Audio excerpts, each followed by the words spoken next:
Welcome back, everybody, to America's Grandmasters. We're about to jump into PNC versus Monsanto.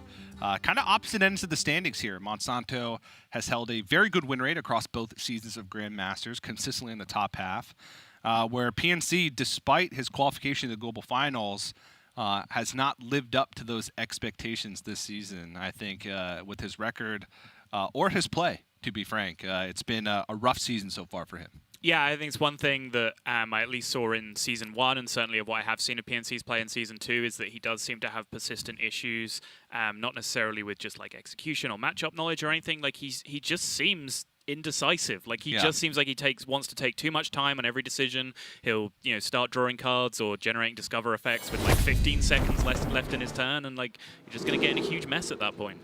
Yeah, and right now it's do or die time. We're starting to get to the end of the season. 4 matches remain for every player in the regular season, and there's no playoffs for relegation. If you're in last place, once that final bell rings at the end of week number 7, you out. As well as the other player from the other division is also out. There's a couple of players that are out, and as well as the other regions too. The bottom 2 are out there. And then replaced by an equal number of players from like the kind of list. So we'll still have 16, is what I'm saying. Just not going to drop them and then not replace them, as we mentioned in the pre-show. But let's get into it. Priest versus Shaman. Monsanto playing the Shaman, PNC playing the Priest. One Earthshock in the deck, but no Plague of Murlocs. Good. Good? Pleased. I strongly dislike that card. It just doesn't make sense to me as an anti-priest deck. I very rarely see it come down in a position. Like the dream scenario is that you have enough small minions on board yourself that you can actually get some Murlocs yourself, and then you're able to Sandstorm Elemental away the Murlocs on the other side of the board. Because otherwise, you're just passing back to them, and they still just have 3 or 4 minions in play that they can still use to kill you with. Right? They don't need a 2/7 to kill you. They can do it with anything. This is true. But if they go all in on a big minion, yada yada. I think maybe closed deck list as a surprise tech card, it would be a lot more powerful. But I think if people know that that's what they have to play around, I think there's enough leeway in the matchup, Priest versus Shaman, that you can play around that card and still just be dominating a lot of the time. Fair point. Fair point.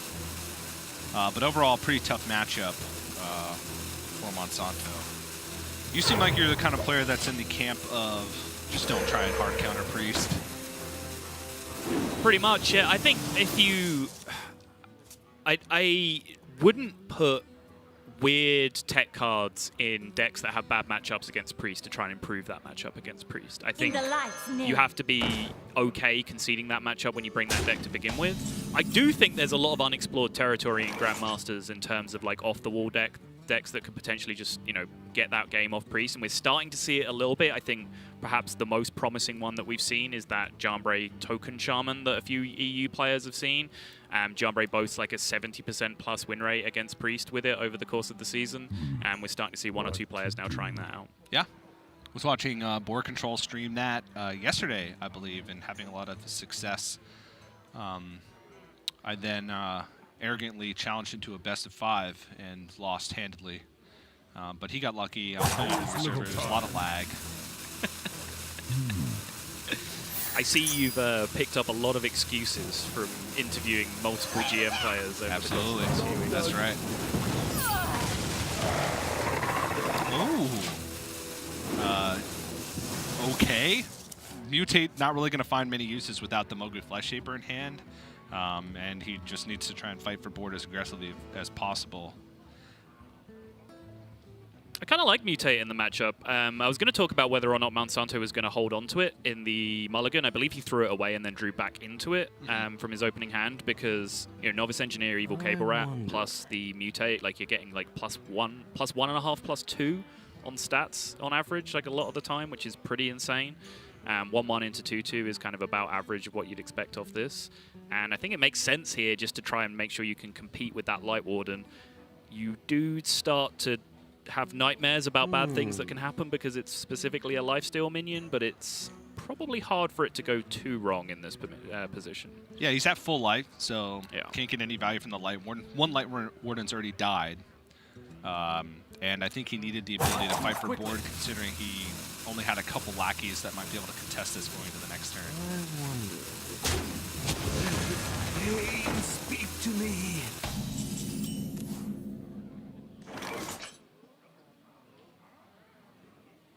Extra Arms seemed okay there, but instead going for the Acolyte of Pain. I guess considering either way, you're killing the Evil Totem to stop the generation. Maybe Extra Arms feels a little bit wasted. What to do? Might also be interested in the Of course it's the Psychopomp right way. because his hand's running out of stuff right now. Didn't draw a Cleric this game, so if the Cleric, if like the Acolyte goes down this turn to like Rush Lackey plus something, taking it down, he then has the potential to get Acolyte back from the Psychopomp next turn and draw a bunch of cards. Yep.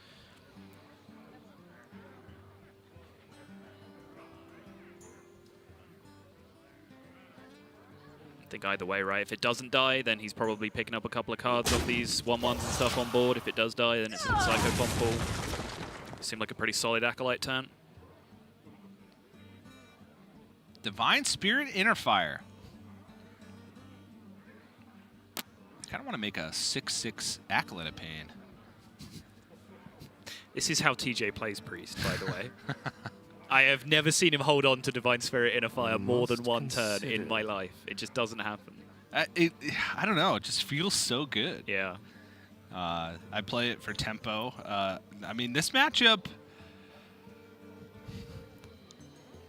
it's tough because what are you? You can cycle pump back a Light Warden. You know, not the greatest thing in the world. You could Extra Arms, which I guess almost makes it the same amount of stats. It's still going to contest just as many things. Right. And if you draw with Acolyte first, then you kind of remove the ability to get the full impact of the buff. And if you don't pick up something that's playable, then all of a sudden you get to the point where you're wishing that you had done something a little bit more aggressive. So that's my issue with the Divine Spirit Inner Fire play here, is that like you're not just hitting face with this 6/6 every turn, right? Like you want to use this Acolyte as a trading tool over the next couple of turns. So whether it's, you know, a 3/5 or a 6/6, it's still ending up just trading into like 3 health minions, which means it only kind of functionally has 3 attack anyway. That's fair. So I think if you were going to have that buff, then the Extra Arms was probably more sensible.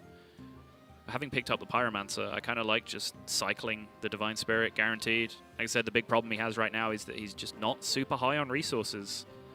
Of course it's the right way. And that gets scary. If the board is even, once you get into the later stages, yes, Priest has these explosive tools to get on the board, like Monsanto into Ahmet plus a bunch of 1-drops.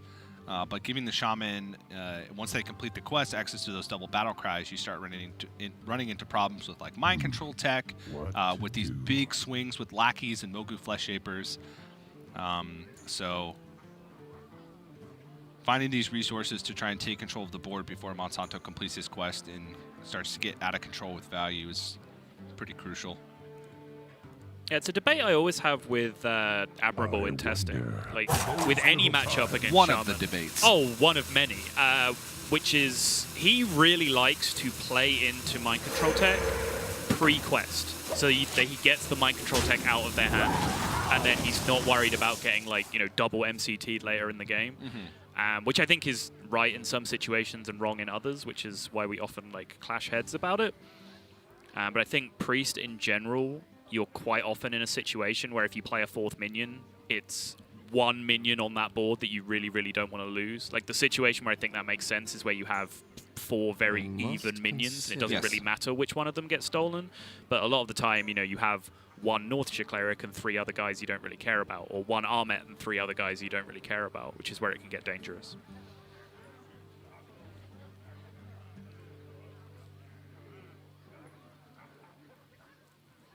I wonder. Man, I wish this was a 6/6. So you could do what with it? Sorry, hitting him. Hit him in the face? Yeah. I mean, it can be a 6/6. Quickly. Whoa. Tempo, so he wants to play the Psychopomp alongside this as well. Max tempo, tempo good this turn. That means Topsy the Evil Totem as well. Is like, I mean, that seems like the consistent line, right? But with Inner Fire used, yep, he's starting to run out of quote-unquote activators for his large health minions. Yeah. But this is not like that powerful of a board. I mean, I was almost being facetious when I said I wish this was a 6-6, but if you're going to go for that play, then I don't know. Maybe it should have been a 6-6. Because his extra arms, I feel like he could have just, you know, kind of protected this in the same way with extra arms. He wouldn't have been able to fit in the Cycle Pomp, but he would have been able to fit in, like, extra arms plus a hero power. Yep. Trade over Topsy-Turvy and, you know, had a 3-5 Acolyte on the board instead of these two. Maybe he's afraid of Earthshock. There's an Earthshock in Monsanto's list. That would be pretty heavily punishing because he'd be left without the board. But then once your Acolyte dies, you have, you know, a bigger pool for Cycle Pomp. Well, he ended up making a board that was pretty miserable against Sandstorm Elemental, right? Which is a 2-of as opposed to the 1-of that's an Earthshock. Yeah, no, that's very true. And I get without Northshire Cleric, you kind of have to be, you know, a bit creative with your resources, and you can't play the traditional priest game plan. Yep. And you have to fight for board a little more aggressively and sometimes take risks and hope they don't have things, but is a peculiar inner fire usage. So I would never say Ritualist. PNC can start to build a pretty menacing board. If he throws a Beaming Sidekick, he plays into Mind Control Tech, which would be the situation that you mentioned where he's got an injured Tolvir that he really wants to protect. Right. He could, like, Beaming Sidekick the Light Warden, because the Light Warden at that point, if you trade over the 1-1, the Lackey would gain 4 attacks, so it would be like a 5-4. And then you have 2 targets, so if one gets stolen, you're not too upset about it. You like to play with fire?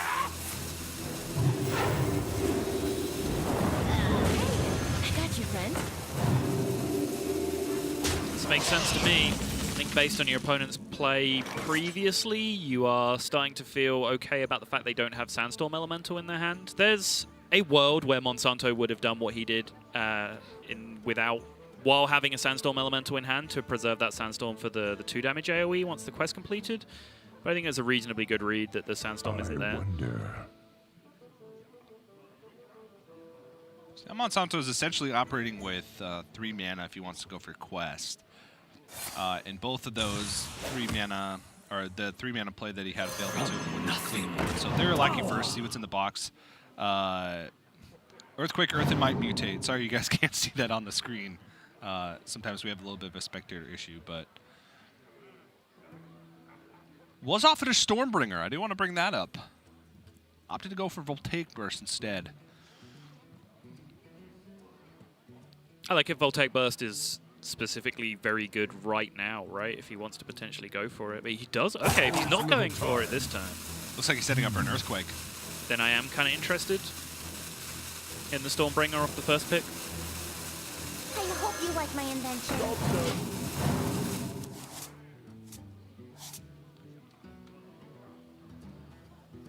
But yeah, looking at it, Earthquake does seem to make a lot of sense next turn. Take care of this Light Warden. Yeah. Bomb Samdi might be coming down here from PNC. Deals from with that as Monsanto's well. perspective, and it just, just completely nukes that board. I must consider. Even any play that PNC can make here would deal with it in its entirety. So yeah, with 1 Divine Spirit gone, 1 Beaming Sidekick gone. Very difficult for PNC to make a board that doesn't die to 7. And when that's the case, ignore it and act like it's not a possibility. With the play that Monsanto made and not dumping any spells, like not having an immediate impact on the board, you expect most of the time to have some type of AoE. Not too quickly. But there's so many things to play around. Earthshock, Mind Control Tech, AoE from the Ethereal Lackey. I don't know how anybody ever beats Shaman. Right is enough.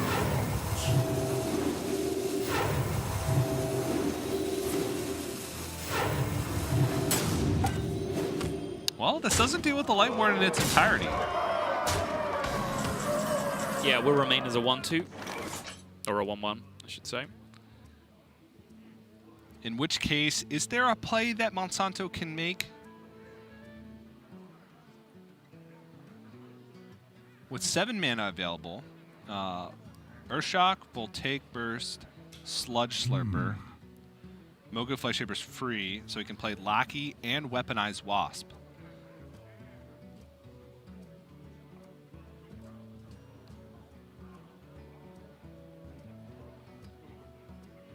That looks like nearly a full clear to me. It does, yeah. You miss out on some value with the no hero power business on the lackeys, but that doesn't seem important right now. Yep. I think I'll take a clear board with an Earthquake in my hand. Yeah. He leaves up the Beaming Sidekick, I believe, because... Yes. Okay, well, this... no, this still leaves him... Still leaves him enough mana, because I counted for the mana for the Lackey. So you Earthshock this, full take burst. It goes into Wild Pyromancer. Yep, one burst into Light Warden, one burst into Pyro. Mogu into 2/3. Nice. Full board swing.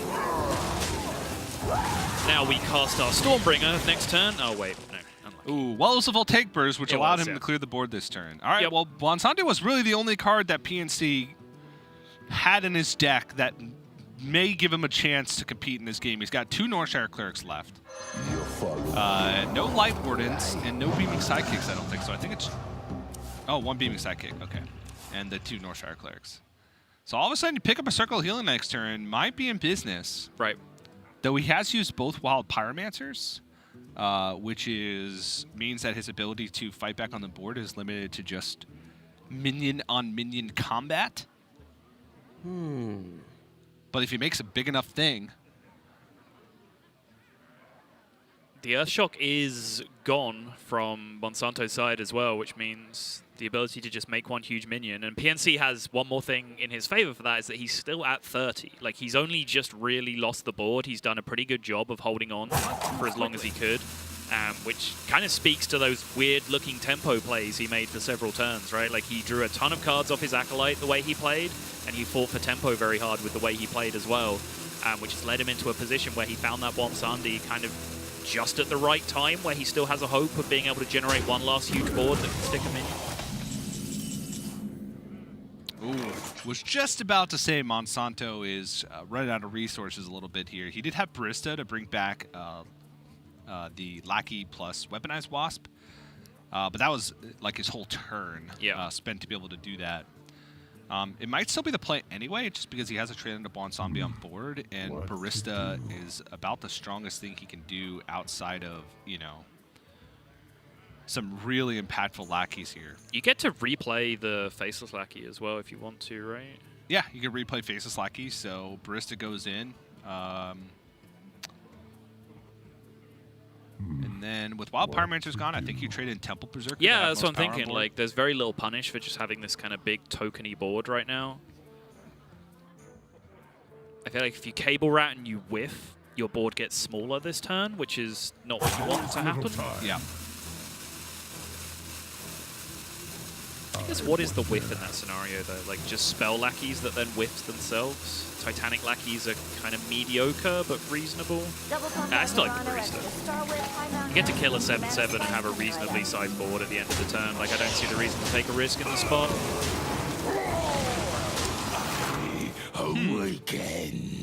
Does it play Faceless Lackey? Maybe he's worried about the possibility of Doomsayer.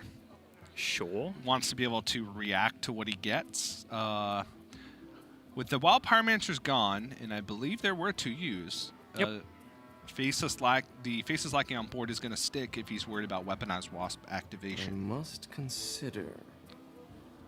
Maybe board space for Giggling Inventor? I've got more left in me. Is someone injured? Is someone injured? No one's injured. Go away. Still 2 circles remaining in PNC's deck. Still that 1 Nephset Ritualist as well. It's got to be a Circle of Healing turn for PNC, right? He just has to go digging for it. Not too quickly.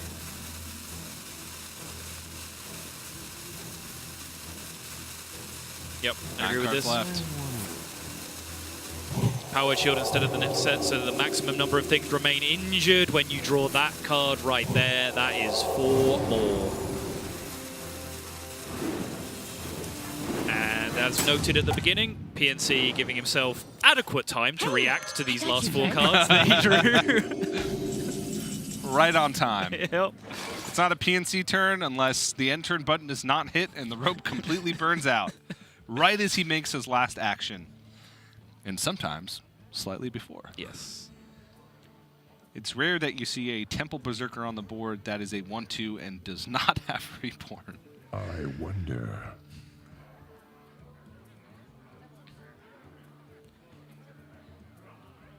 So with how many cards were drawn, I don't think you can pull the trigger on Earthquake, but it's a pretty menacing board to just kind of leave as is. Yep.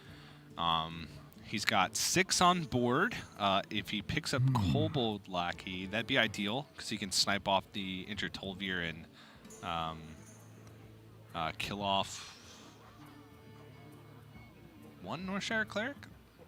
Yeah, Well, he can snipe off a Northshire Cleric, weaponize Wasp, trade in Barista, and then he needs 1 damage. I don't necessarily know how interested or how like tunneled you are on killing these Northshire Clerics, right? Because PNC has 4 cards remaining, and you know some of those cards are Injured Blade Master, Injured Tolvir, a second Circle of Healing, a second Nephset Ritualist. It actually does start to become slightly difficult for PNC to even play his cards without fatiguing himself in that position if the clerics are alive. This is quite interesting. Because I think if you go for Evil Cable Rat, you have Kobold Lackey and you have Rush Lackey to be able to clear off a large majority of the board with Weaponized Wasp in hand. I agree. And with Ahmet left, with 2 Injured Blade Masters left, and still a Psychopomp, there's gonna be big boards that you want to remove. And maybe he thinks because of like Power Word Shields, Nephset Ritualist, High Priest Ahmet, Divine Spirit left, that's the last chance that Earthquake is ever going to be able to clear a board. That might be the reasoning. Sure, okay, yeah, I can get down with that. I was about to say I agree, and I kind of like holding on to the Earthquake, but when you put it like that, yeah, there is a good chance that the next board that you have to deal with just ends up with more than 7 health anyway, so your plan against that is just like giggling Inventor and stall and just try and fight your way through it, honestly. Makes sense. Yeah, with Wild Pyromancer has got that Giggling Inventor, those Annoyatrons are going to be tough to get through. Yep. But then you still have to get through you have to get through those minions because there's Divine Spirit Inner Fire left. The end begins. Ooh. That is not good for PNC. One of his last 2 cards is Silence. So, in an emergency, he could break the glass for Silence on the Acolyted Pain. Uh-huh. We might be approaching emergency territory at some point. It is looking that way, yeah. I'm also curious because he knew that Monsanto has a weaponized Wasp in hand, right? So he knows he's conceded his Ahmet this turn?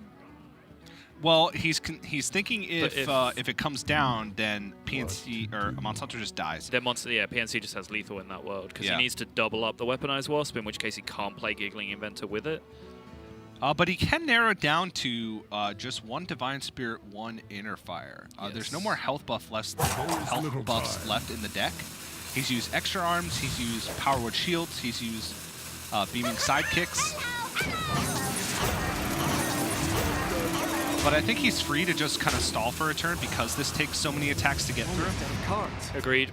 And honestly, like next turn, he's on cleanup duty. He can trade in minions, have Life Trigger for additional burst, weaponize Wasp for additional burst since his face is like he's not going anywhere. Yeah, this Ankle Biter plus the Life Drinker is kind of important as well because he's going to get outside one-shot territory next turn as well, which means that an 18-18 is going to have to connect twice to end the game. Yeah. Might be a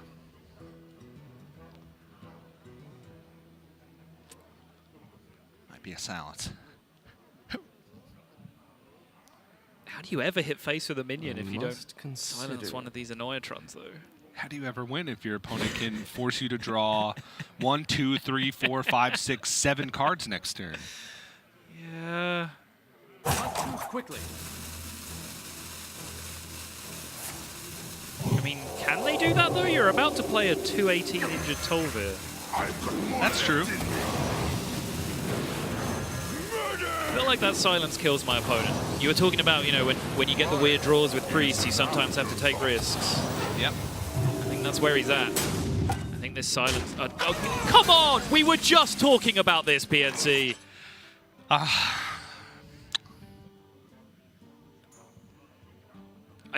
Like, have you harped on this enough? You tell me. Like, you're the Americas casters. Like, have you given him a hard enough time for this, or should I go in more? The amount of times I've said play faster is quite hefty.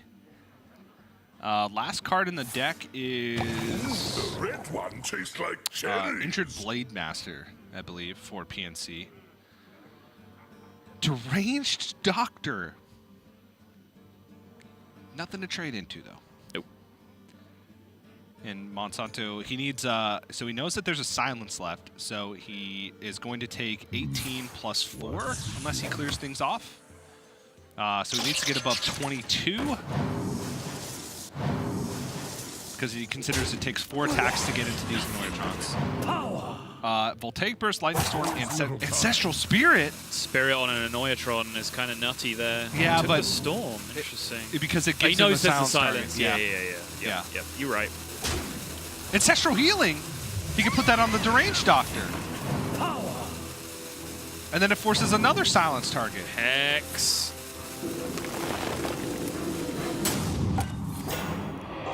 Ancestral Healing, Hex. Okay.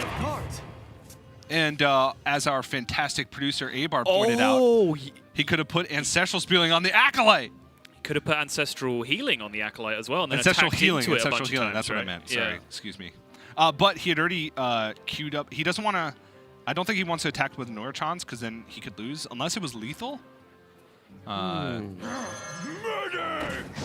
2, 3, 4, 6. No, it wasn't. It wasn't. Yeah. No. So not quite, but cute. And I just don't think he has enough attacks to be able to get through this. He does have another turn, though.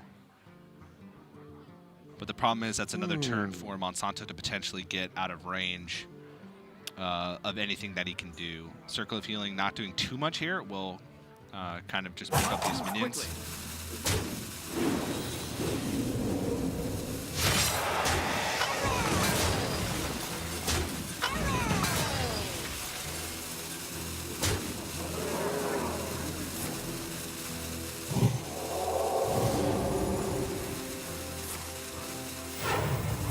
Monsanto looking for a mind control tech. Or that. Oh, that's 2 plus 3 now, minimum. He can't fit. 4 with the Lightning Storm. 5 with the Weaponized Wasp. So it's 9, 14, 20. I think he's one hit off killing it. Like one attack on the Acolyte of Pain off killing him this turn. So he knows his Deranged Doctor is going to get silenced, which means that after the Annoyatron goes down... No, he has it because the Weaponized Wasp hits twice. Oh, Weaponized Wasp hits twice. Right? Hero Power, Sandstorm is 4, Weaponized is 7, Lightning Storm is 10. So he hits it once, twice, 3, 4, 5 times. Does it have enough life? Yes. The Reborn takes the 5th hit. Which means he draws for 3, 4, 5, 6, 7. Yeah, I think he's dead.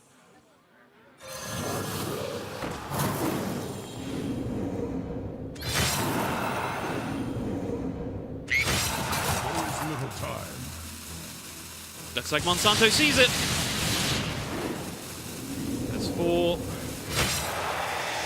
5 and 6 makes 11, and then pass back for 7 more for 18. Yep.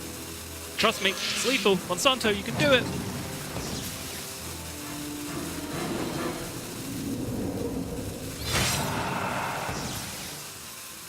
Maths.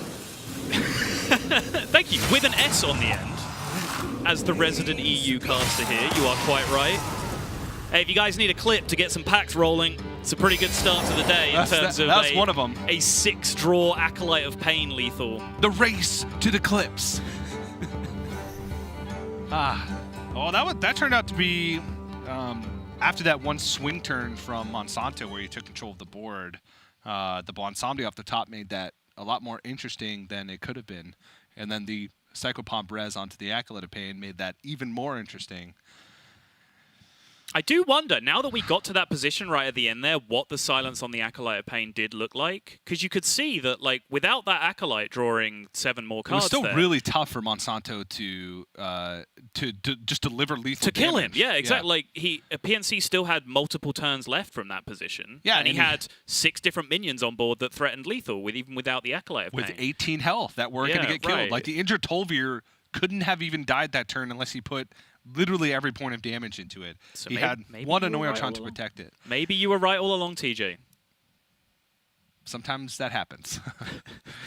This is a strange new TJ that I'm not used to casting with. I know. What's going on? I have given up hosting and I've moved to analysis for most of the season, which has sharpened my brain. Nice. You still so missed to speak. lethal at the end, though. That made me I still did, but I trusted your math on yeah, that. yeah, okay. Step back into the hosting role.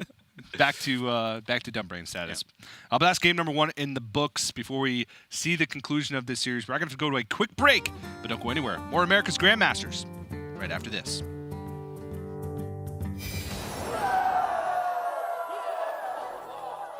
Hello and welcome to Around the Fern. I'm Nathan Zamora. That's Admirable, you can call me, and I'm joined today by a very special player. Please state your name.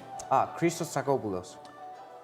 I thought it was Pheno. Like, I've always called you Pheno at tournament. Well, yeah, people call me Pheno, Pheno, Phenomeno, whatever you want to Okay, go with. well, you got to. I think you need to pick one of them, though. It's not just Phenomeno or Let's Pheno. go with Pheno. Let's go with Pheno. Pheno. Yeah, happy. Okay. You're happy with that? Mm-hmm. I think it will be easier for you.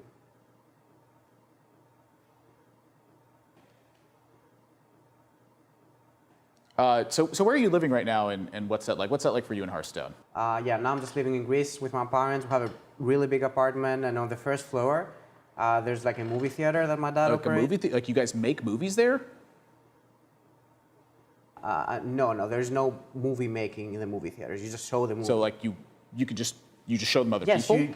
people come and they can watch the movie in the movie theater. But you don't make them. No, we don't make them. We get the movie and we show the movie in the theater. I thought the whole point of the movie. Just sell tickets, we don't make movies, and people come and watch the movie.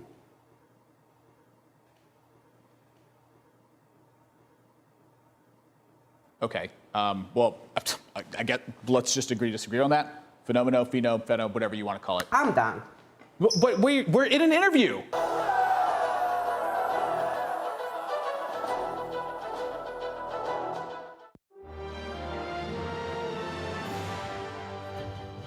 Hi, I'm Monsanto.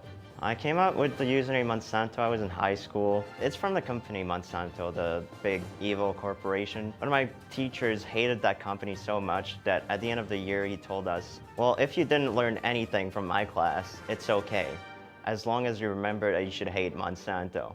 And that was like such a big thing to hear from your teacher, and I just immediately changed all my usernames to Monsanto. My best Hearthstone Esports memory was in 2016 in Summer Prelims. I was facing Dude 7597. I was completely losing on board as Druid against the Zoo Warlock. I had played 5 spells during the game, then I jammed the Yogg-Saron on.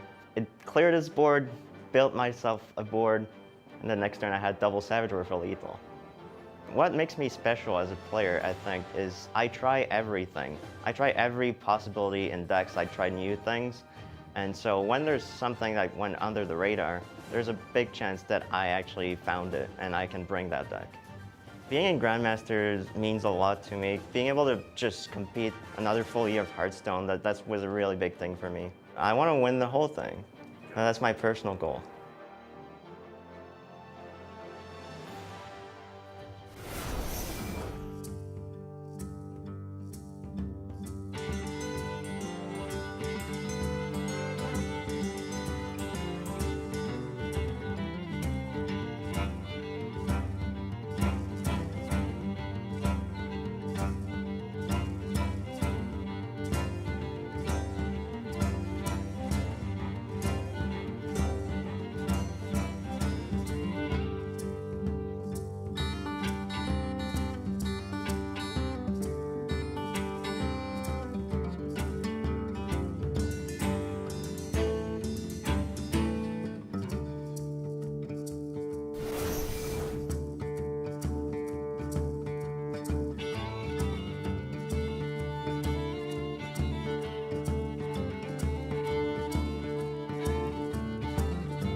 everybody. Welcome back to America's Grandmasters. Monsanto currently leads PNC in the first series of the day, 1-0. And I've gotten word that the next game is going to be a doozy.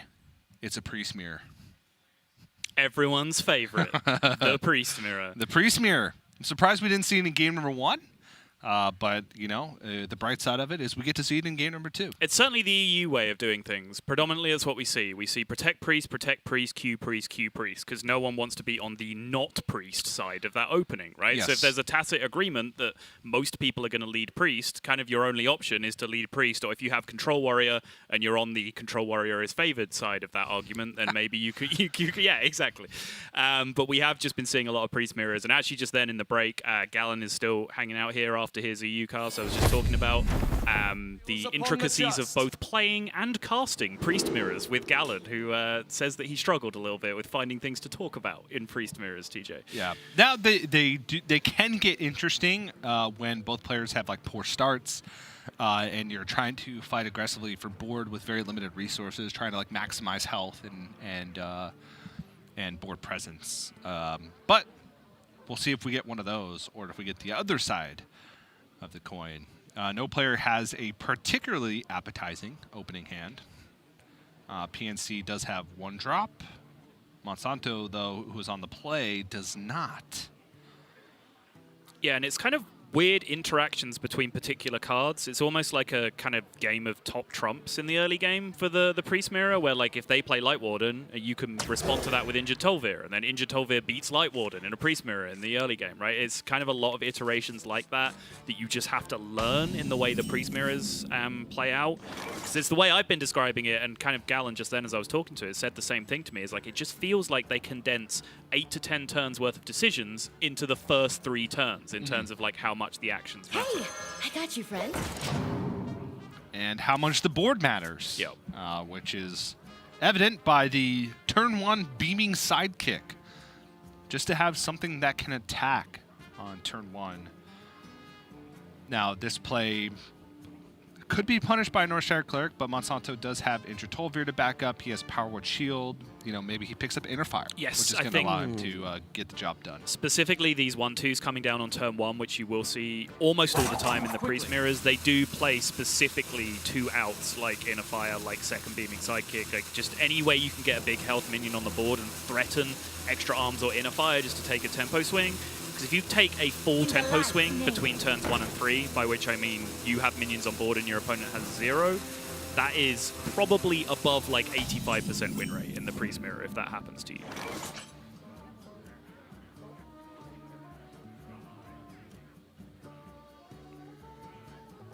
PNC that with coin Extra Arms can contest pretty much anything that happens outside of Inner Fire. Yes. And, you know, there was an argument for, like, coining out the second Light Warden, which gives you game against kind of both scenarios. But if he coins now, it means he doesn't have Extra Arms, which can punish most of the plays that Monsanto would make on turn 2. Yeah, I think if you play second Light Warden here and your opponent just plays the on-curve thing, which is Injured Tolvir, you're pretty upset about that, right? Like, you just have 0 game against that on the next turn. Yeah. Unless Monsanto decided to attack your face for some reason, which is certainly not happening this turn.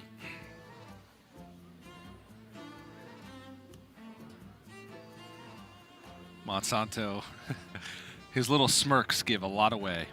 Not a super expressive player. Yeah, that reaction to the coin just being touched from PNC that turn. Oh, he knows. He knows. Means one of 2 things. I was about to say, this is how you know how good this turn is that PNC was about to snap coin Extra Arms, but then he realized, he looked in the mirror, realized he was PNC, decided to just hold on a little bit longer.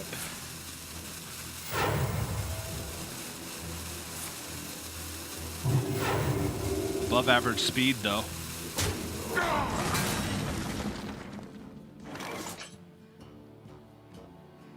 And now we're starting to enter territory of play my thing, hope my opponent doesn't do a better thing. Right. Which is very scary territory when you're the player that's behind on board. Injured Blade Master, if it gets killed, would lead him to a better Psycho Pomp. which is something that's going to be weighing on PNC's mind as he considers his next turn. Yeah. I think Monsanto did have to consider... I mean, basically every turn you have to consider this in the Priest Mirror. Like, whether you are in a desperate enough position that Power Word Shield into Inner Fire exactly is your out. And I don't think he's there yet. I think Blade Master here is very, very reasonable. You know your opponent has a More Arms in hand. More Arms does not make a good trade for the Light Warden just yet, so there's no need to panic.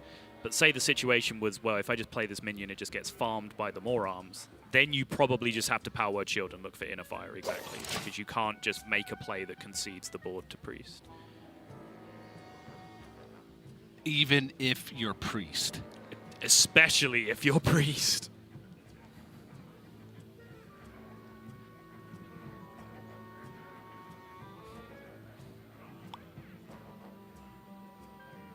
I must consider.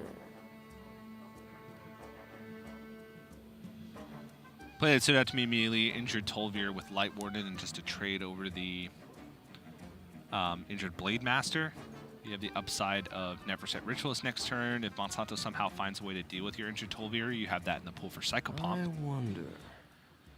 You could also Light Warden bump the 1/2 Neverset Ritualist for the double buff, but then you give a trade of 4/3 into 2/3 on the opponent's side of the board. They could just bump their Blade Master into your Neverset. Yep.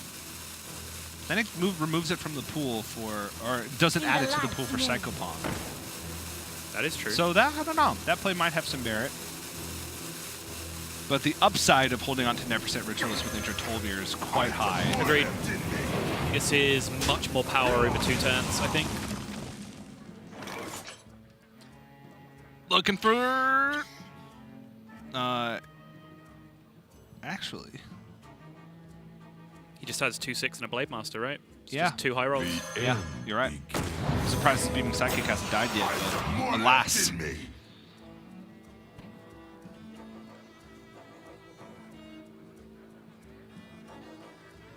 Beaming Sidekick or Powered Shield, best draws for PNC next turn, I think. Because right now he can Neverset Inner Fire, but then would like some way to take care of the 2/1 with a value trade afterwards as well.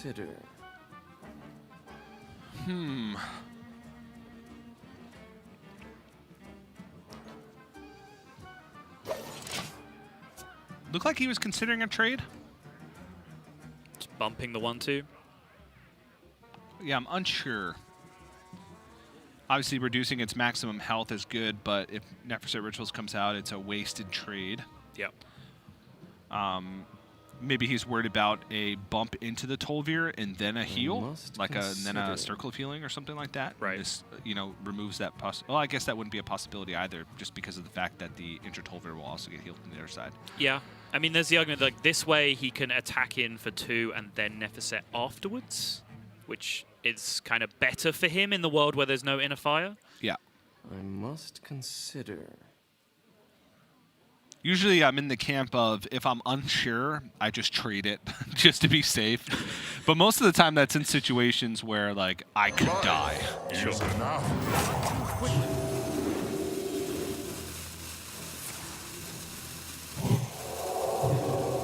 Gonna use the Inner Fire here for tempo.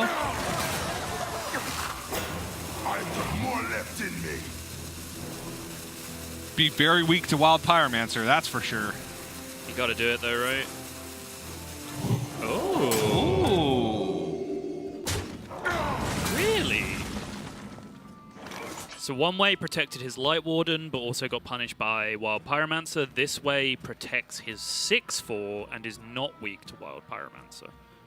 Huh. All right, yeah, okay. I kind of like this. Did not see this play at all, but on reflection, I like it. And in the interest of balance, this is why you rope sometimes, because you only see plays like this at the end of the turn.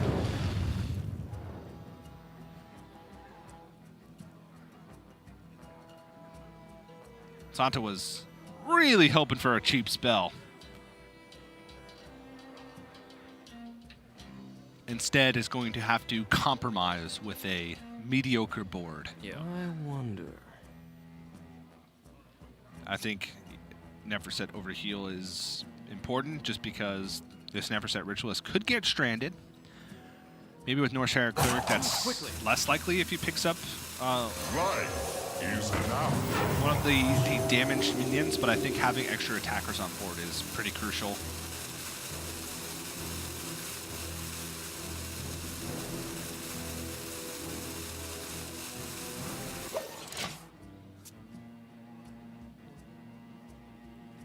Oof.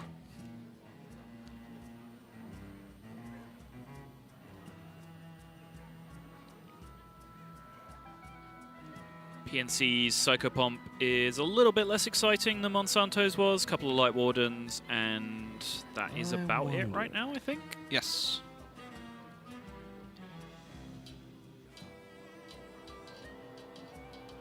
Could have merit in future turns, but considering he can only Power Word Shield after that, he's clearing off much of the board. He could Psychopomp, Power Word Shield, value trade over each of the Wild Pyromancer and the Beaming Sidekick. That would leave the Neverset Ritualist to have to go into a 6-1.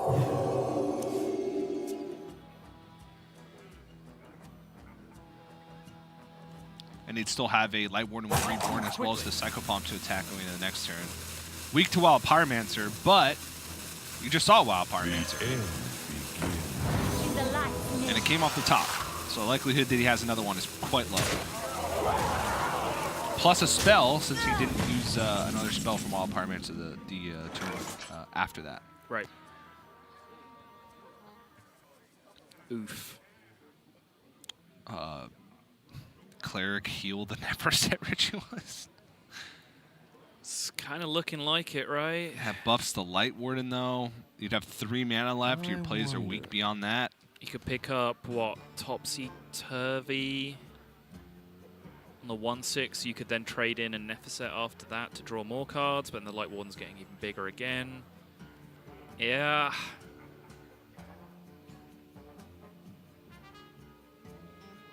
I must consider. Yeah, this turn sucks. That's the short version. Yeah, maybe you could pick up Divine Spirit. You could Beaming Sidekick Divine Spirit, bring the Neverset Ritual up to 10. Okay. Trade over.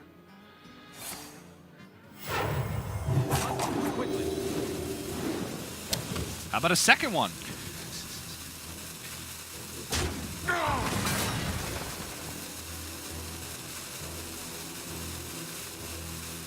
If you drew the Divine Spirit, you'd do it here, right? Actually, you would have made the 1/10 Cleric, I think, and still given up the Neverset Ritual. Ah, probably, yeah. Oh. Rough. Trying to maximize the chance that one minion survives. Right. Just doesn't want to be completely off board. He needs a minion next turn so he can start drawing cards again with Cleric number 2. Find himself Circle of Healing, find himself Monsanto.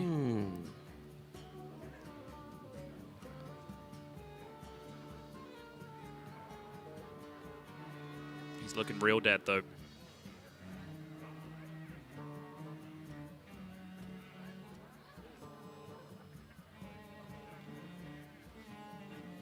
I wonder. Now, from PNC's perspective, it's just about maximizing win percentage here. But I think his play is pretty straightforward. I think you just want to make the most stats on the board. Yep. Which is an Injured Blade Master play to just trading over literally everything. Just makes the play that takes 3 value trades. He's playing Arena right now. Ooh. Nice. TJ's interested now. Playing Arena where you know your opponent has drafted 0 AoE. That's how I play every arena.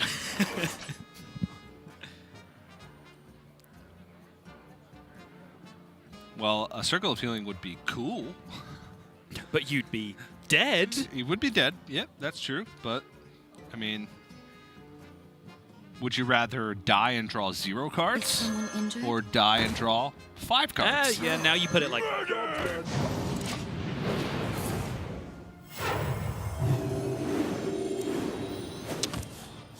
Well, maybe that has potential.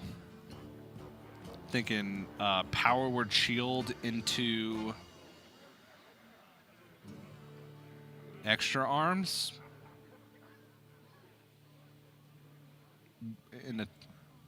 or a Topsy? I don't know. Maybe he gets through it. But with Northshire Cleric picked up and a Acolyte of Pain for Wild Pyromancer Insurance. This is just always lethal. Even if he picks up a Circle of Healing, that is 5 minions healed, so he gets 6.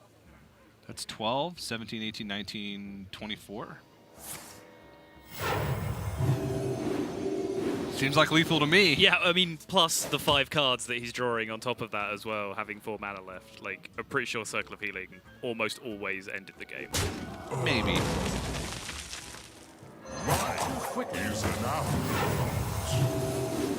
You have best. Yeah. That looked like lethal to me.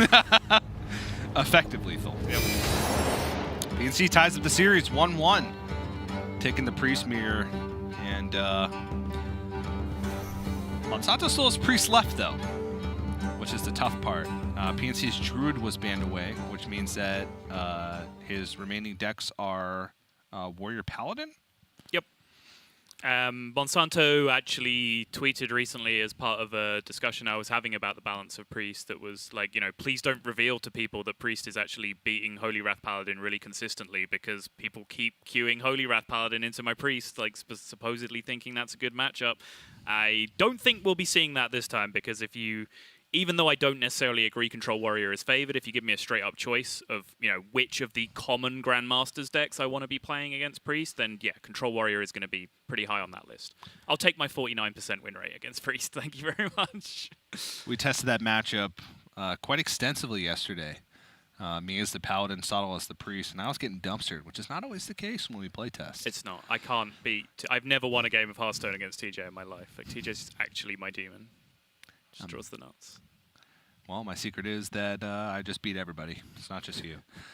Maybe because of the Warrior still remaining for PNC, Monsanto opts to queue something else. His Warrior's banned, his Shaman has a win, so he has Druid and Priest left.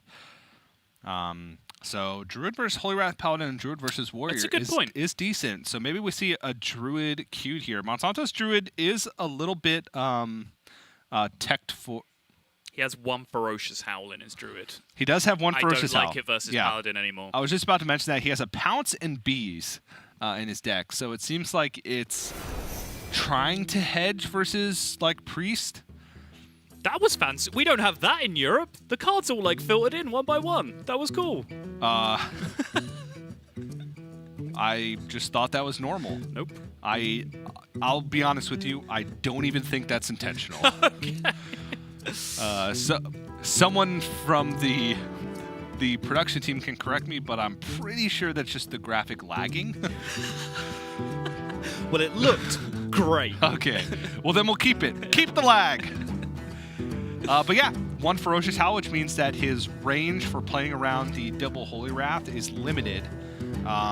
But he does have like Elise and Zephyrus. Yes. Which can get him just constant waves of pressure. Yes. But I would expect him to be generally on a pressure plan. I think when you have 1 Ferocious Howl, because when you have 2, you can quite often like use your first Ferocious Howl to dig for your Nourish and dig for your Elise. And then when you get into the stage of the game where Elise is active, you can then dupe your second Ferocious Howl, heal for 1 million, outrange the damage from the Holy Wrath Paladin. Much, much more difficult to do that when you only have 1. You only need 1 to dupe it and then pull yourself out of range a lot of the time. But getting through your deck consistently enough without being able to use 1 Ferocious Howl to cycle to begin with is a big, big problem. Yeah.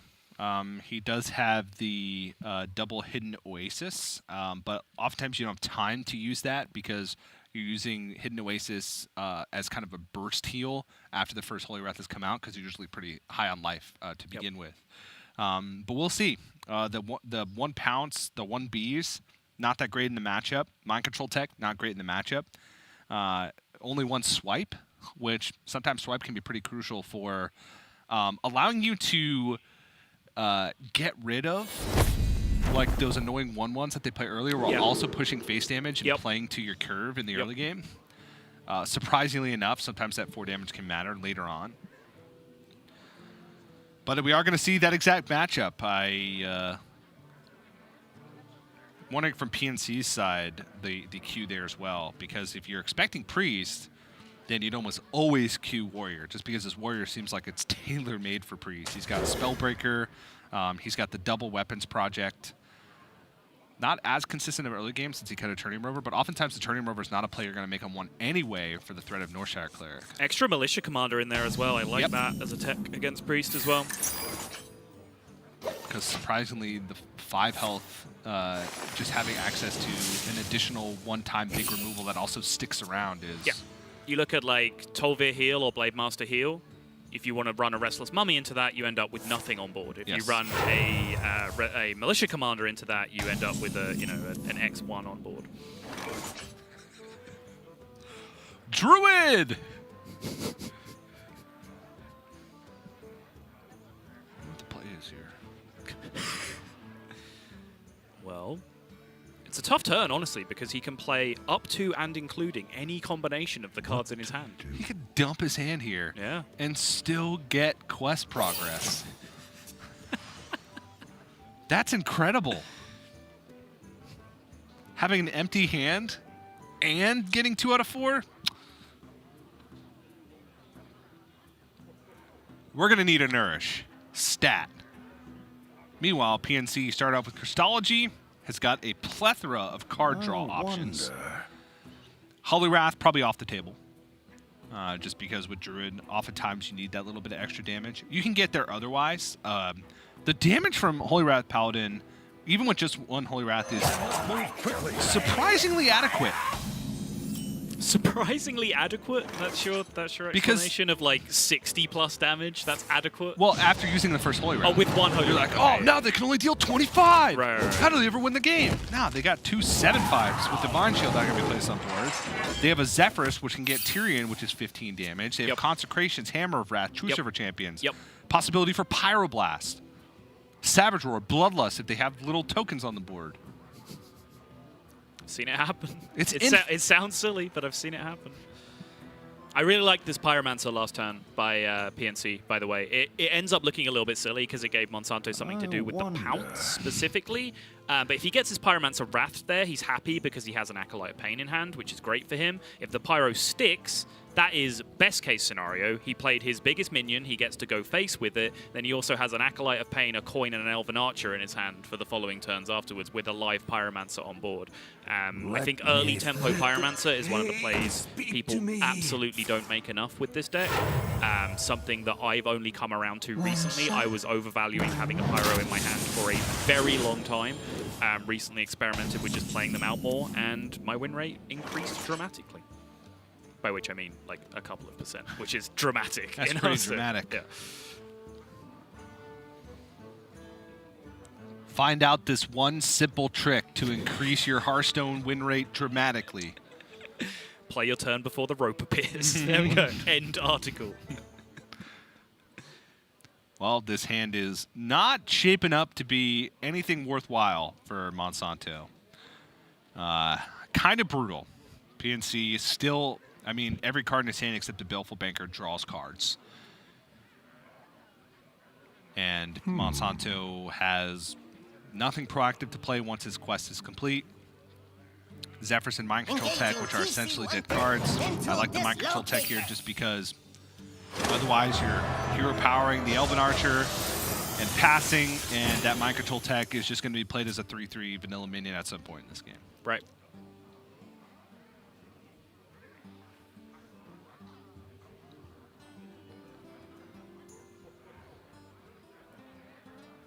PNC's list, pretty standard.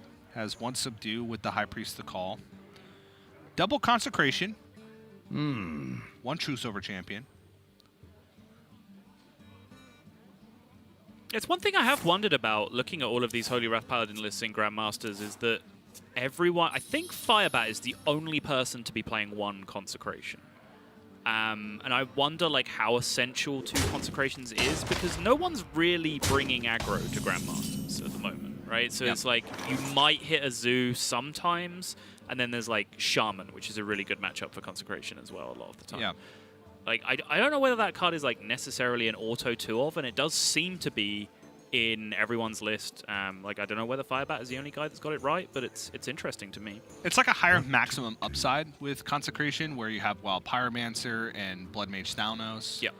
can get you out of pretty poor situations. But it feels like the times that Holy Wrath Paladin loses, it like loses early and can't recover. Right. And the amount of times where you say, I need a True Server champion now or I die, versus the amount of times you say, I need a consecration now or I die, it's more in the line of True Server champion than it is in consecration in this current competitive metagame. Yes. I think on ladder, very different story. Like there's Yeah. a lot of like aggro warrior and all that kind of stuff, Highlander paladins, all those kind of things around where consecration is an extremely good card. PNC got to be pretty happy to see just an Anubisat defender post quest completion. Let me think. Because that means there was no Oasis Surger. And that is always a good time. How many cards does Monsanto still need to draw before the Zephyrs is active? I wonder. What? You think you can take me? Crystal Merchant, Wrath, Surger, Starfall, Hidden Oasis, Nourish. He's actually only 6 cards away. Oh, great. Because he's got a lot of one-ofs. There's the Wrath. Only 5 cards away. Chipping away.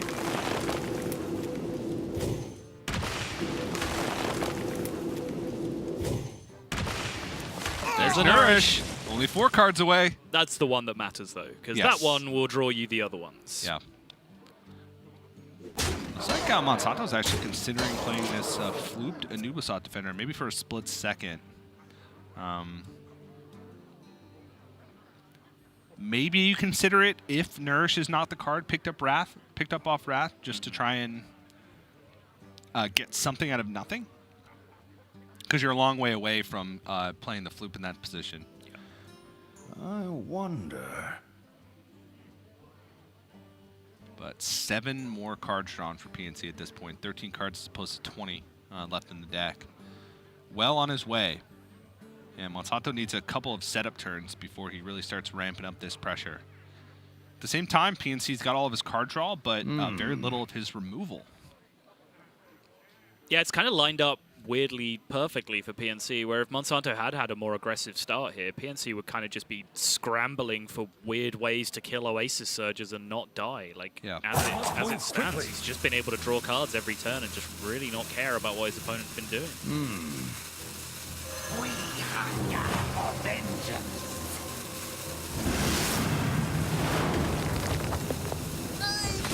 There's a slight nagging doubt in the back of your mind in this matchup where you start using cards like that to deal damage to health totals specifically, because you know, like, Hidden Oasis is likely going to undo all of that at some point anyway. Yep. Whereas if a Ferocious Howl were to come down, then you'd be happy to chip away at some of that armor. However, as described, 1 Ferocious Howl in Monsanto's deck instead of 2, which means whether or not Monsanto will even play that 1 Ferocious Howl is very, like, context dependent on the state of the game. But Monsanto's still 16 cards left in his deck, still no duplicates, still no Highlander cards active, still doesn't even have Elise in his hand. So the out-heal plan does still seem like a very, very long way away right now. Yep.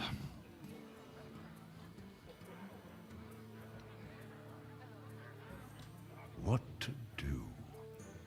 Surprisingly, only a Starfall and Crystal Merchant away from Zephyrs being active. Nice. The old 14-card remaining active Zephyrs. You love to see it.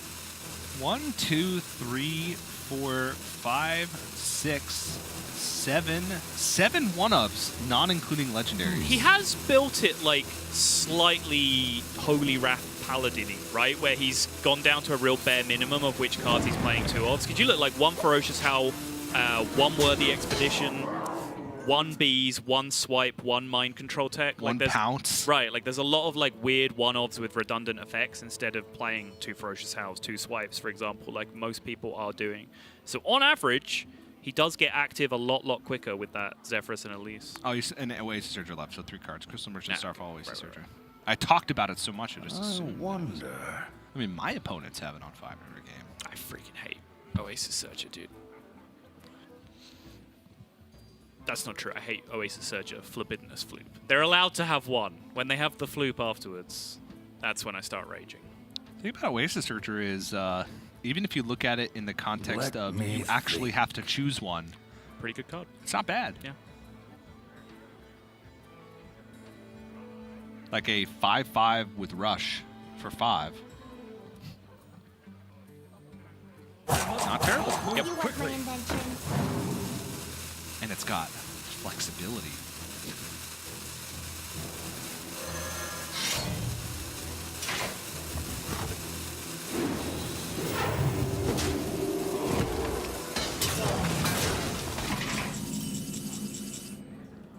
Oof. That is a solid card.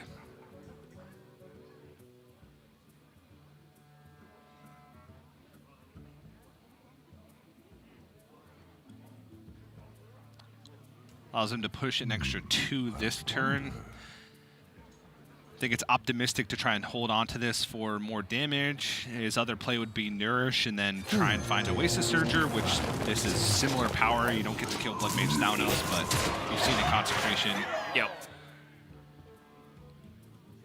Little does he know quite how effective this is with just really no mass removal in PNC's hand as well. Yes. I think with Floop in hand as well is another huge upside to just playing Scenarios this turn, because now you have back-to-back threat turns. Yep. So PNC does pick up second Consecration, so we can actually remove everything here except for the Scenarios.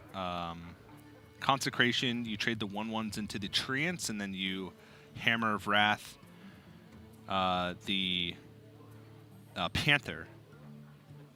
You still have a True Silver Champion. It's not really a great place for that to go, because either way, the 8 health makes it survive Consecration plus either the 4 damage. If that was the play, maybe Holy Wrath, or Hammer of Wrath, excuse me, first to see what's in the box. Yeah, slightly weirder stuff you can do where you take care of the Scenarios and leave the Panther alive. Leave the Panther, yeah. But it's like more damage, less health at this point, and I think you're just strictly interested in taking power off board right now. Yep.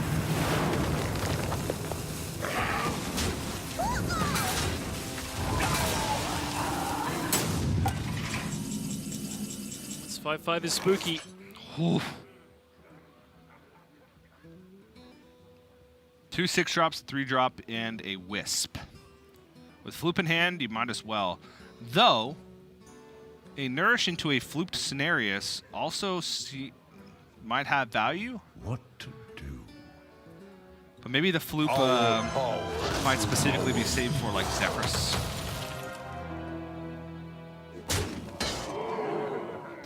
Wind Fury Harpy. Excellent. With new art. Excellent.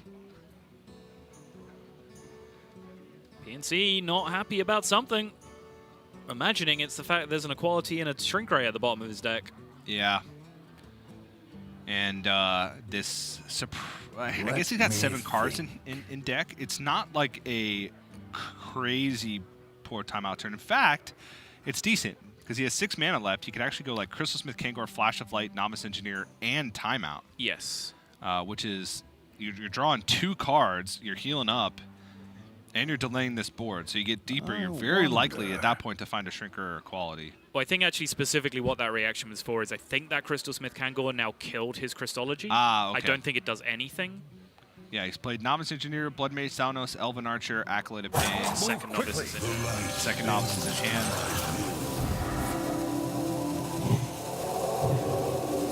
There's Prismatic Lens. You like my invention? There's Equality.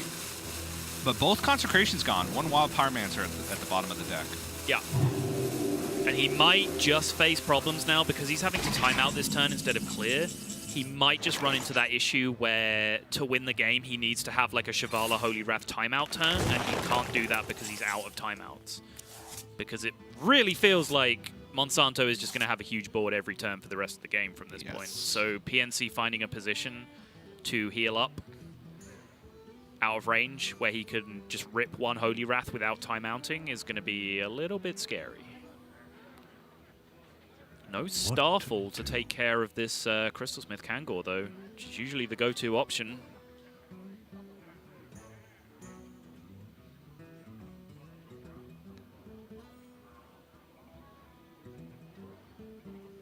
And Zephyrus is still a long ways away from being active. With 10 cards left in deck, he's still Crystal Merchant, Oasis Surger, and Starfall Yikes. away. Time waits for no one.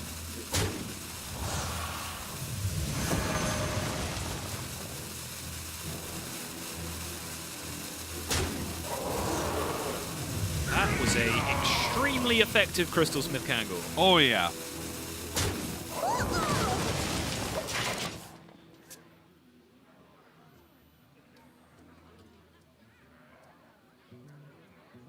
No Pyro.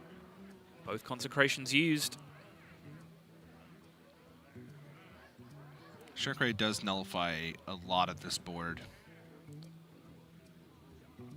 Though you might be worried about Zephyrus Active Bloodlust. Zephyrus, yep. Especially because one of them's a Wind Fury Harpy. Yeah, so that'd be...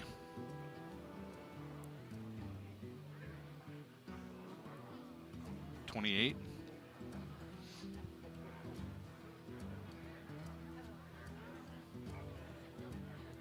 Let me think. The remainder of his deck is a Wild Pyromancer, a Zephyrus.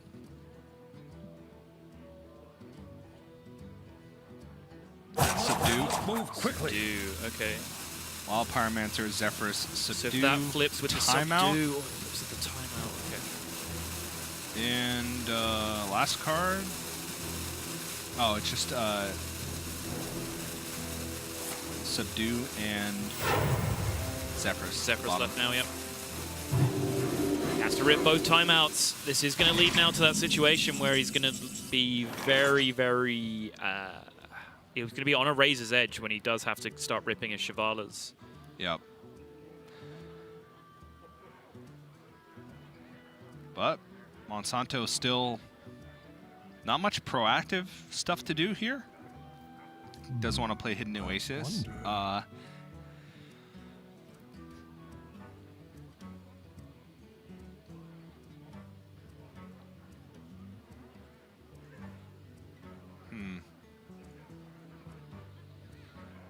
Important to note, just in the matchup in general, that if PNC deals 25 damage from 30, and then the Druid response is just Hidden Oasis, Ferocious Howl, like just using the cards that started in their deck to begin with, that's not enough. Even if the Ferocious Howl heals for the full 10, you get 22. The 2 cards, you go back up to 27, and you are dead to just the same turn Zephyrus into Lightning Bolt or Soulfire combo. I think with that in mind, this makes sense for Monsanto because now he's still playing towards an out of getting Elise active and potentially going Hidden Oasis, Innovate Hidden Oasis on the same turn if he duplicates the Innovate as well. Those cards are over on the left-hand side of his hand, which due to the way that Elise works now, means that they will be the first cards duplicated. I'm surprised that he wouldn't dump a Wrath there, since he's still 2 cards away from Zephyrus and Elise being active. Yeah, that does make sense. You expect a removal here because if he doesn't remove, he's dead anyway. Right. And there's no timeouts left.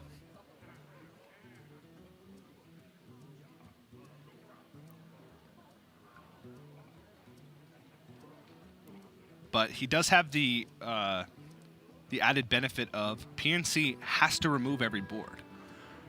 Next turn, if this board gets removed, he can respond with like Oasis Surge or Floop.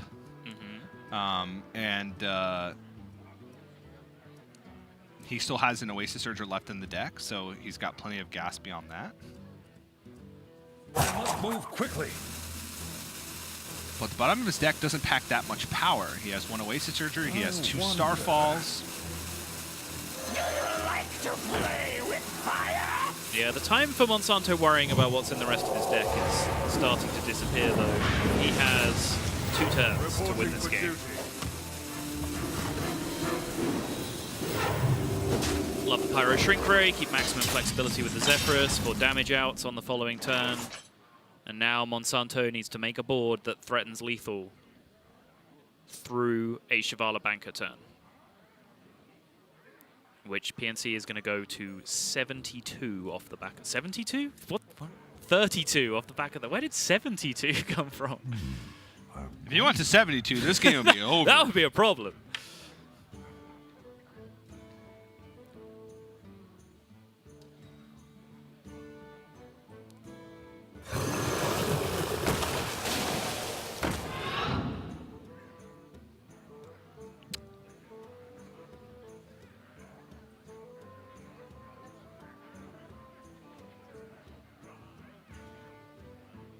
So how many tubes does he have left now? I think Monsanto wanted to go Feoris and Oasis Surger this turn. Time waits for no one. Oh.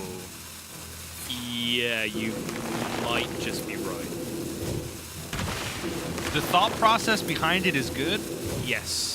where I want to maximize my power, so if I go Oasis Surger into Feoris, Yes. that maximizes my power. Unfortunately, that means you can't play, That's not If how it it was. works. I'm out of Yeah. cards.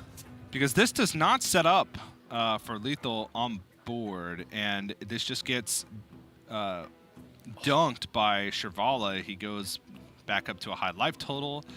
He could even subdue. Yeah, the subdue being the last unused card as well really changes everything. You see PNC right now, like this is a solvable game. He knows what his position is. wonder. And it's really just a decision of whether he needs to use Zephyrus to clear one more time or whether he needs to hold on to it for damage. Yeah. All of those things involve a lot of counting because you have to count what cards your opponent has left and what that means in terms of how much damage like Zephyrus Bloodlust, Zephyrus Savage Roar, etc. does to you on the backswing, but also how much damage you can deal and whether they out-heal that in terms of the Hidden Oasis. Yeah. So what was, I get, he could have, if he had used the fluked Feoris last turn, he would have got 6, 3, 4, 5, 0, 2. So he would have full board, but it would have small full board. But at this point, He didn't have the didn't he have a Wrath instead of the 5? Didn't he just cycle that? yeah, he just cycled it. So he would have had one space. He could have like Oasis Surgeon afterwards for 5. Okay. But unfortunately, I think this means that PNC just wins. I'm out of He clears one, he subdues the other. There's 12 damage on board. And he's at 32. Monsanto has to figure out a way to deal 20 damage while Zephyrus is active. So Zephyrus. Wait, Hidden Bloodlust, Oasis Holy Light? It won't do it Yeah, it because won't you're do at it. 22 You're at after the 22. Hidden Oasis. But Bloodlust is what, 20 here? Plus the swipe. Not enough mana. He would have needed the intervene. Yeah, it's true. So swipe Zephyrus Savage Roar is the best you can do. Is that the most efficient? 3 mana for 8 damage probably is, right? And that's not lethal.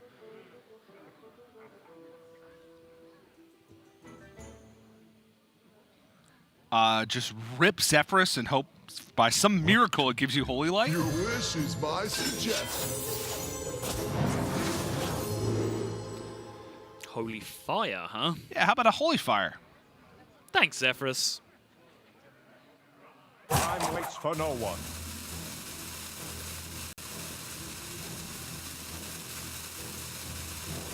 Monsanto's looking real dead. And if you're right, like if your theory is that he wanted to play Feoris Innovate Oasis Surger on the previous turn, that cost him. If you're not right about that theory, that probably should have been what he wanted to do that turn anyway. Yes. So either way, he got himself into a pretty rough spot there towards the end. It looks like that was potentially a loss where he was responsible for his own demise towards the end. Yeah, because if you innervate first, obviously the mana's wasted, but you go Feoris, since you have 2 spaces left, since you're only left with 4 spells, it was what, a 6... 6-4-3-2, I think? 6-4-3-2. Yeah.